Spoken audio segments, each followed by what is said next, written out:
ఓం నమస్తే. నేను doctor Venkata Chaganti, president Vedas world inc. పోయినసారి మేము ఒక చిన్న ప్రయత్నం చేశాము. క్రమ, జట, సంహిత, పద, ఘన ఈ పద్ధతుల్లో మేము వేదమంత్రాలను పఠించాము. అసలు దాని అవసరం ఏంటి, ఎందుకు అలా చేస్తారు? చాలామంది పండితులు బ్రహ్మాండంగా ఈ సిస్టమ్ని ఫాలో అవుతారు, నేర్చుకుంటారు. శ్రవణం కోసమే, వినడం కోసమే. వాళ్ళు అలా పఠించటం వినడం కోసమే అయిపోయిందా? కారణం ఏమైనా ఉందా? వేదమంత్రాలని ఒక్క పదం కూడా చేర్చకుండా వేరేవి, అలానే ఒక పదం తీసేయకుండా వేదమంత్రం నుంచి గట్టి బందోబస్తు చేశారు మన ఋషులు. దానికి ఏంటంటే మొట్టమొదట వాక్యం అంటారు, అంటే సంహిత. దాన్ని పద విభజన చేస్తే పద. క్రమ అంటే రెండేసి పదాలని, పక్కపక్క పదాలని జోడించి చెప్పడం అనమాట. అక్కడ సంధి ఎలా వస్తుందో చూపిస్తారన్నమాట. అలా ఇక ముందుకెళ్తే మనకి మాల, శిఖ, దండ, ధ్వజ, రథ, ఘన ఇలాంటివన్నీ వస్తాయి అన్నమాట. సో మొత్తము 11 ఉంటాయి. 3 ప్రకృతి అంటారు, మిగతా వికృతి అంటాం అనమాట. అయితే వీటిని అలా చేయటం మూలంగా లాభం ఏంటి అంటే, వేద మంత్రాలని కొన్ని కోట్ల సంవత్సరాల నుంచి ఎలా వాటిని ప్రిజర్వ్ చేసుకుంటూ వస్తున్నారు. ఏ పదార్థం అందులో కలవకుండా. అంటే ఒక మంత్రం ఉందనుకోండి, ఆ మంత్రాన్ని పదాలు మార్చేసి వేరే విధంగా చేయడానికి ప్రయత్నం చేస్తే ఎవరన్నా కుదరదు. ఎందుకంటే ఒక మంత్రానికి ఋషి ఉంటాడు, ఛందస్సు ఉంటుంది, ఆ మంత్రానికి దేవత ఉంటుంది, ఆ మంత్రానికి స్వరం ఉంటుంది. ఇవి కాకుండా ఇప్పుడు నేను చెప్పిన పద్ధతుల్లో వాటిని పఠిస్తే ఆ శిష్యులకి అది అర్థమవుతుంది. ఎలా దీన్ని అర్థం చేసుకోవాలి, ఒక మంత్రాన్ని ఎలా అర్థం చేసుకోవాలి, అసలు మంత్ర శబ్దానికి ఏమైనా పవర్ ఉందా లేదా, ఇది కూడా మనం గమనించాలి. చూద్దాం, పవర్ ఉందో లేదో తెలుస్తుంది మనకి.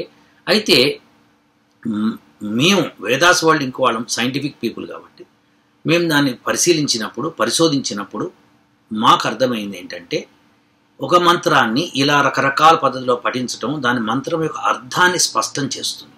ఒకవేళ ఎవరిని ఏదైనా పదం కలిపారనుకోండి, అప్పుడు అది సరిపోదు. అక్కడ సరిపోకపోవడంతో ఇది తప్పు అని తెలుస్తుంది అనమాట.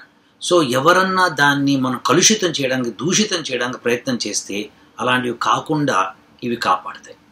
సో అందుకని మనం ఈ మంత్రాన్ని రకరకాలుగా చెబుతాం. నేను ఇప్పుడు మీకు ఒక మంత్రం ఋగ్వేదం మొట్టమొదటి మంత్రం తీసుకొని దాన్ని పద విభజన చేసి దాని జట ఎలా ఉంటుందో చూసి దాని అర్థం ఎలా చెప్తామో చెప్తాను. నేను అప్పుడు మీకు ఒక క్లారిటీ వస్తుంది అనమాట. అలానే అర్థం ఎందుకు వస్తుందో అప్పుడు మీకు అర్థమైపోతుంది. ఇలా ఒక మంత్రానికి అర్థం ఎందుకు ఇలా చెప్పాల్సి వస్తుంది, ఈ పరిస్థితుల్లో ఎందుకు ఇలా చెప్పాల్సి వస్తుంది అని మీకు అర్థమవుతుంది. ఇప్పుడు ఒక పదం ఉందనుకోండి, ఆ పదానికి నానా అర్థాలు ఉంటాయి, కానీ ఇక్కడ ఈ అర్థం ఎందుకు తీసుకోవాలి అన్నది ఈ మంత్ర పఠనం ద్వారా మీకు అర్థమవుతుంది అనమాట. ఇలా రకరకాల పద్ధతుల్లో పఠించడం మూలంగా అసలు ఈ మంత్రానికి ఇలానే అర్థం ఇలా చెప్పుకోవాలి అని స్పష్టత వస్తుంది అనమాట. నేను కేవలము పద జట చూపిస్తాను మనకి, ఎందుకంటే 11 రకాలు చూపించాలంటే అది ఒక 3-4 గంటల వీడియో అవుతుంది. సో మనం ఒక 10-15 నిమిషాల సేపు దాని గురించి మాట్లాడుకుందాము. ఇంకా వీలైతే ఒక అరగంట దాకా మాట్లాడుకుందాము. దాన్ని ఆ మంత్రం యొక్క మీనింగ్ ఎలా అనేది నేను చెప్తాను. ఇప్పుడు ఆ మంత్రం చూద్దాము, దాని పద విభజన చూసి దాని యొక్క జట చూద్దాము, చూసి అప్పుడు దాని అర్థం ఎలా ఉంటుందో చెప్పుకుందామండి. ఇప్పుడు మీరు పైన పద విభజన చూస్తున్నారు. ఋగ్వేదము మొదటి మండలము, మొదటి సూక్తము, మొదటి మంత్రం. అగ్నిం ఈలే పురోహితం యజ్ఞస్య దేవం ఋత్విజం హోతారం రత్నధాతమం. రత్నధాతమం అనేది ఒక పదం కింద తీసుకుంటాం అనమాట. ఇప్పుడు ఆ మంత్రంలో ఒక లైన్ ఉంది చూసారా, అంటే అక్కడితో ఆ పదం అయిపోతుంది. తర్వాత 2 లైన్లు పెడితే మంత్రం అయిపోయిందని అర్థం అనమాట. సో హోతారం రత్నధాతమం అనేది ఇంకొక వాక్యము. అగ్నిం ఈలే పురోహితం యజ్ఞస్య దేవం ఋత్విజం, ఇది మొత్తం ఈ పదాలన్నీ కలిపి ఒక వాక్యము. దీన్ని ఇలా తీసుకోవాలన్నమాట. సో కింద మీకు జట చూపిస్తున్నాను ఎలా ఉంటుందని. సో ఇప్పుడు అసలు ఈ మంత్రం అర్థం ఏంటి అన్నది మనం తెలుసుకుందాం. మొట్టమొదటి అర్థం అసలు తెలుసుకొని అలా ఎందుకు చెప్పారో చూద్దాం. అసలు అగ్నిం అంటే ఏమిటి? ఇక్కడ అగ్ని అంటే ఇక్కడ ఈ మంత్రంలో శ్లేషాలంకారం ఉంది కాబట్టి ఈ శ్లేషాలంకారాన్ని బట్టి 2 అర్థాలు అంతకంటే ఎక్కువ అర్థాలు రావచ్చు. సో మొట్టమొదట అగ్ని అంటే పరమాత్ముడు అని ఒక అర్థము, అగ్ని అంటే భౌతిక అగ్ని అని కూడా ఇంకో అర్థము. అయితే ఎందుకు పరమాత్ముడు తీసుకున్నాము, ఎందుకు భౌతిక అగ్ని తీసుకున్నాము, ఎలా తెలుస్తుంది మనకి ఈ విషయము అన్నది మనం ఇప్పుడు క్లారిఫై చేసుకుందాం. ఈలే అంటే స్తుతిస్తాను, నేను స్తుతిస్తున్నాను అని చెప్పడం అన్నమాట. ఎవరు స్తుతిస్తున్నారు, ఎవరైతే ఈ మంత్రం చదువుతున్నారో వాళ్ళు ఈ అర్థం తీసుకోవాలి. నేను స్తుతించాలి, ఎవరిని స్తుతించాలి అన్నది చెప్పబడుతుంది అన్నమాట. పురోహితం అంటే అర్థం ఏంటి అంటే, ప్రథమమున సర్వజగత్తును ధరించినట్టు, ఛేదన ధారణ ఆకర్షణాది గుణములను ధారణ చేయునట్టు ఏదైతే ఒక వస్తువు ఉంటుందో దాన్ని పురోహితం అని చెప్పబడుతుంది అనమాట. అయితే ప్రథమమున అంటే ఏ ప్రథమమున ప్రశ్న వస్తుంది, చూద్దాం. యజ్ఞస్య అంటే యజ్ఞం యొక్క, యజ్ఞం అస్య అంటే యజ్ఞం యొక్క అని అర్థం వస్తుంది అనమాట. ఏ యజ్ఞం యొక్క, ఏ పురోహితుడు, ఎవరిని స్తుతించాలి, అగ్ని అంటే ఎవరు, ఇలా చెప్పుకుంటూ వస్తాం అనమాట.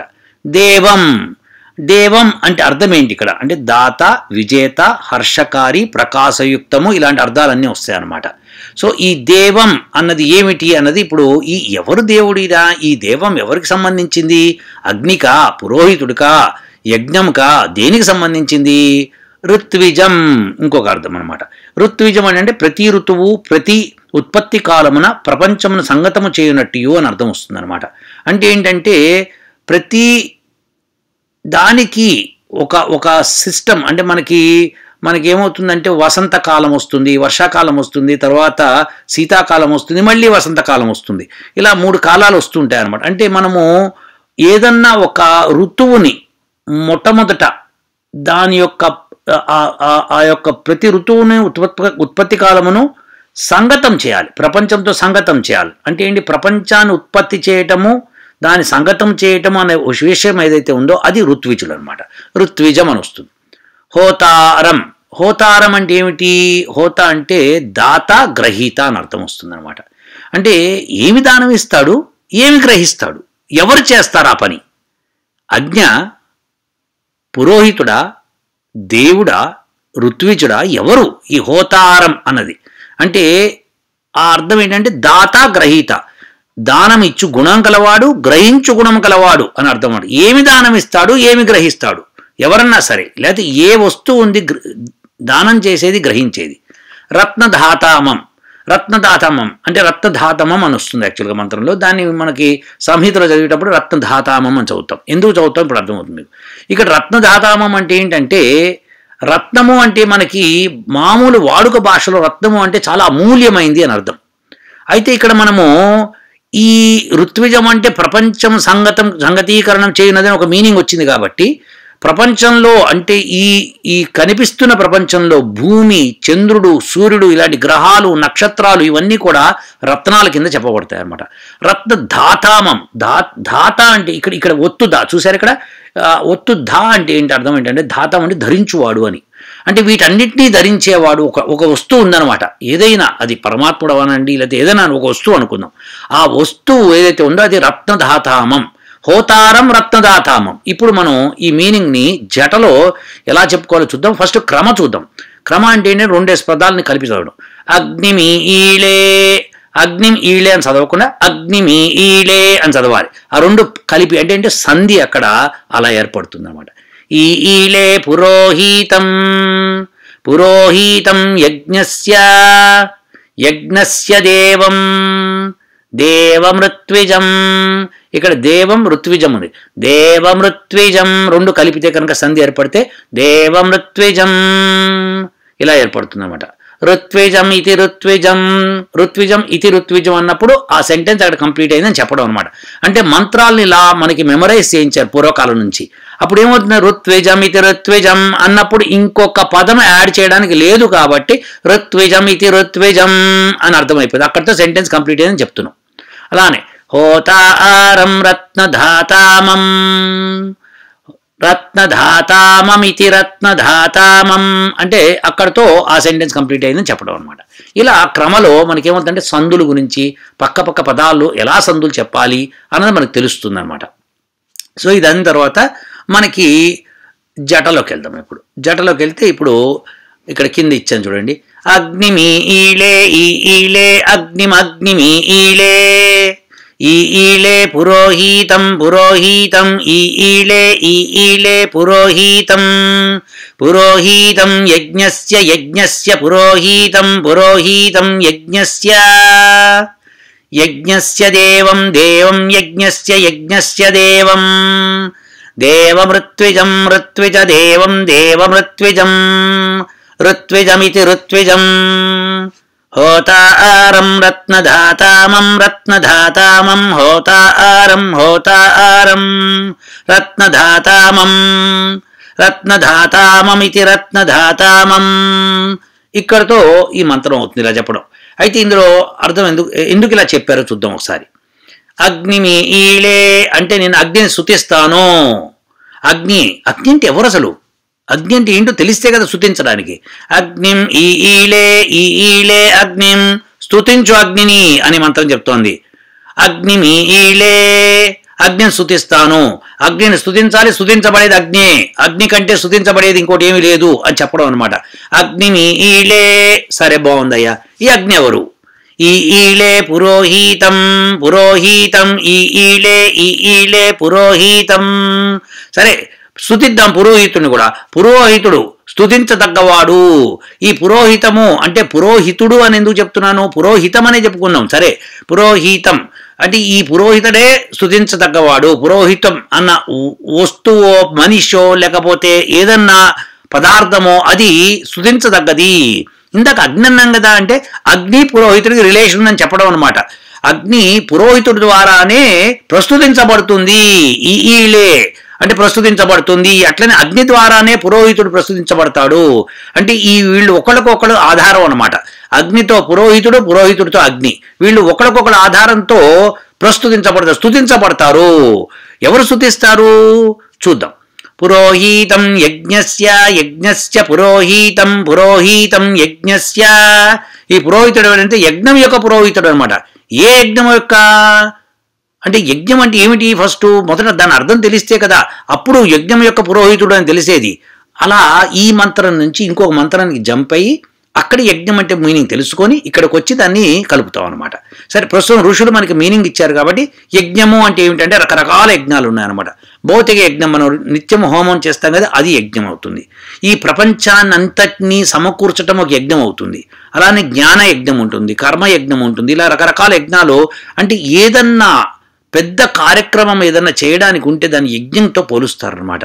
సో అప్పుడప్పుడు మన పెద్దవాళ్ళు చెప్తూ ఉంటారు, ఏమన్నా ఇదేమన్నా యజ్ఞం ఆరా, అంత పెద్ద పనికి ఏం లేదు కదా అంటారు అనమాట. అంటే యజ్ఞం అనేది చాలా పెద్ద విషయము అని చెప్పడం అనమాట. అలానే పురోహితం యజ్ఞస్య యజ్ఞస్య పురోహితం పురోహితం యజ్ఞస్య. యజ్ఞం యొక్క పురోహితుడు. సరే బాగుందయ్యా. ఈ యజ్ఞం అంటే ఏంటి?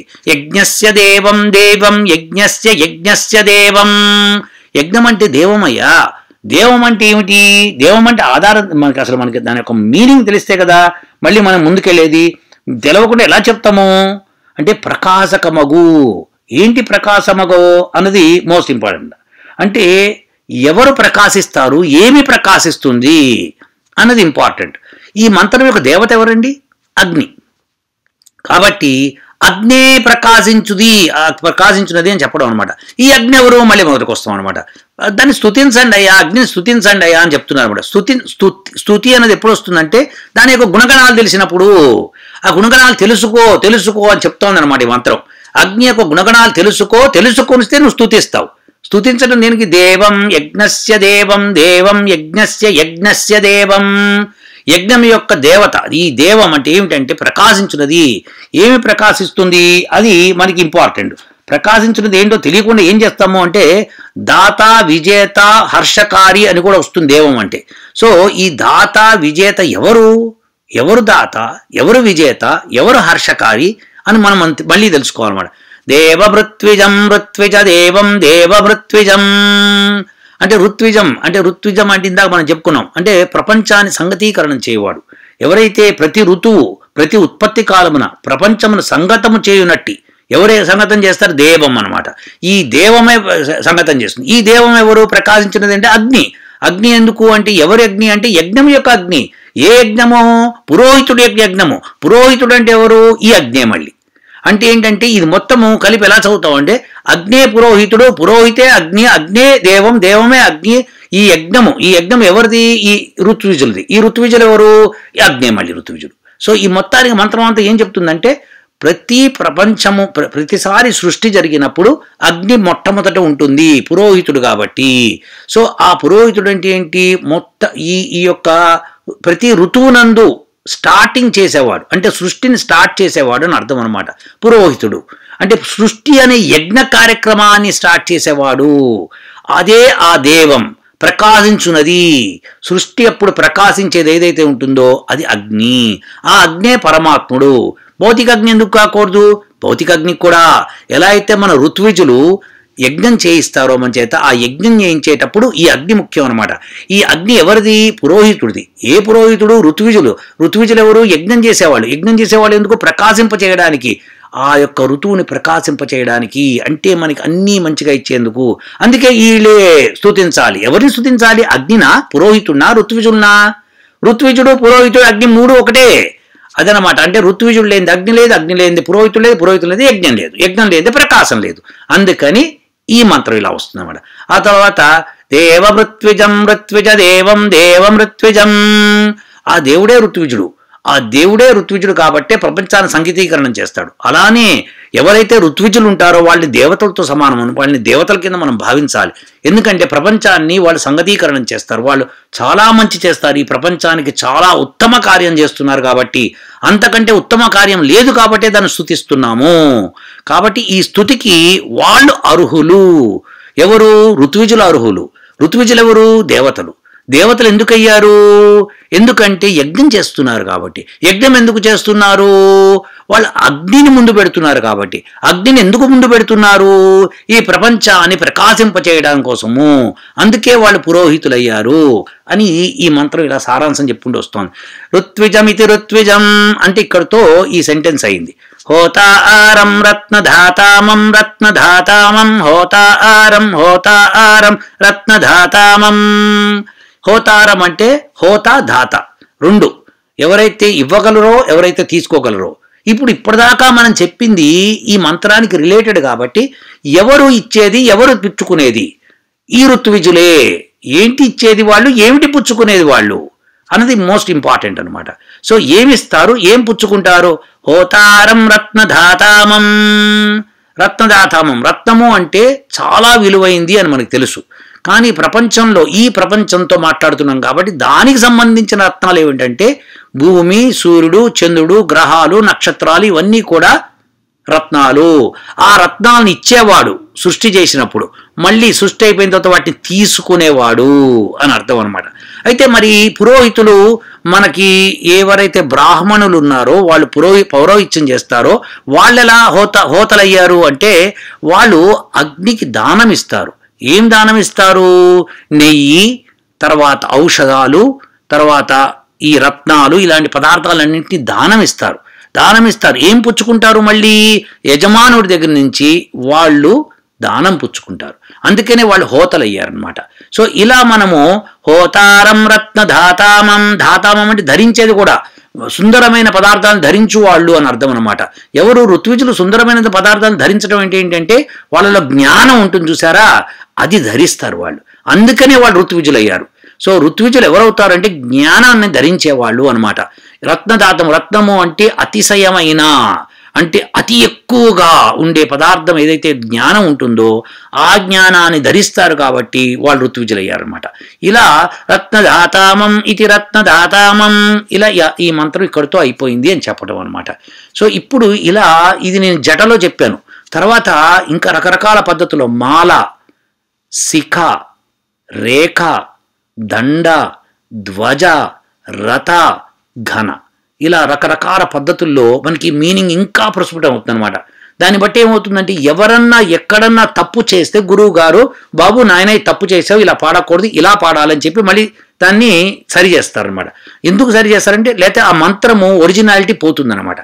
మంత్రాన్ని మనము యాజ్ ఇట్ ఈజ్గా ప్రిజర్వ్ చేయడానికి, దానిలో ఎటువంటి కల్మషము దూరకుండా ఉండడానికి, దోషము లేకుండా ఉండటానికి, పదాలని సరిగ్గా పలకటానికి, సందులు సమాసాలు తెలవడానికి, ఆ ఛందస్సుకు తగ్గట్టుగా అక్షరాలు ఉన్నాయా లేదో తెలుసుకోవడానికి, ఆ దేవత యొక్క ఇంపార్టెన్స్ చెప్పడానికి ఇవన్నీ కలిపి మనకి ఈ పద్ధతుల్లో మనం ఈ మంత్రాలు చదువుతాం. అదండి సంగతి. ఒక చిన్న ఉదాహరణ మాత్రమే ఇచ్చాను. మీరు ఘనకెళ్తే ఏమవుతుందంటే అగ్నిమి ఈళే ఈ ఈళే అగ్నిం అగ్నిమి ఈళే ఈ ఈళే పురోహితం పురోహితం ఈ ఈళే అని మళ్ళీ బ్యాక్ వస్తామండి. వచ్చి మళ్ళీ అగ్ని దగ్గరికి వెళ్ళి మళ్ళీ ఈళేకి వచ్చి పురోహితంకి వెళ్తాం. అలా సెంటెన్స్ కంప్లీట్ అవుతుంది, చాలా పెద్దగా అవుతుంది అనమాట. సో దాంతో మనకి అర్థం అవుతుందన్నమాట. ప్రాపర్గా అర్థం చేసుకోవడానికి, మంత్రాన్ని సరి అయిన పద్ధతుల్లో అర్థం చేసుకోవాలి అంటే ఈ పద్ధతులన్నీ తెలిసి తీరాలి. అందుకనే ఎవరన్నా కనుక ఏదన్నా మంత్రానికి అర్థం చెప్తున్నారంటే వాళ్ళని అడగాలి. జట క్రమ ఈ పద్ధతులన్నింటినీ చదువు నాయన నువ్వు ఫస్ట్ వస్తారని చెప్పాలి. చదవలేకపోయాడు అనుకోండి అర్థం చెప్పినట్టు కాదు అర్థం అనమాట. కాబట్టి ఇవన్నీ కరెక్ట్గా చదివి ఘనదాకా వెళ్ళి అప్పుడు అర్థాలు ప్రతి దానికి అర్థం ప్రస్ఫుటంగా చెప్పగలిగే వ్యక్తి ఉన్నాడో అతన్ని మనము ఋషి అనాల్సి వస్తుంది. ఓ